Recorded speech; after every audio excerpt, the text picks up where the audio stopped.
bog'chadan kelgandan keyin ham bo'sh vaqti bo'lmasligi uchun ko'proq sayrga olib chiqaman. Hmm. Va masalan, televizor ko'rmaydigan, kitob o'qimaydi telefon o'ynamaydigan bolani bo'sh vaqti ko'p bo'ladi.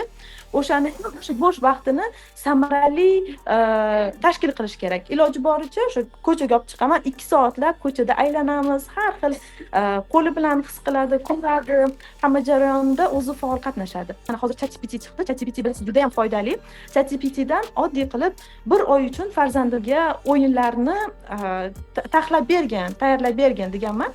O'sha o'yinlar asosida har xil o'yinlarni tashkil qilamiz. Masalan, oddiy yashik korobka deymiz. O'sha korobkaning ichiga har xil paxta deysizmi, skochmi, makaron, oddiy makaronlarni hammasini qo'shib beraman. O'shani ajratishga vaqti ko'proq ketadi. Bu jarayon bolani umuman olganda o'zi qo'llari bilan, bilasiz, bolani kichkina yosh bolalarni 2-3 yoshgacha bo'lgan bolalarni asosiy miya faoliyati aynan barmoqlaridagi faoliyati bilan bog'liqda. O'shaning uchun o'sha korobkadan bitta o'zi teradi. Va shu orqali ham nafaqat telefonda bilan o'tkazmaydi kunini va shuning bilan birgalikda aynan aytaylik, shu barmoqlarini, o'zini miyasini rivojlantiradi.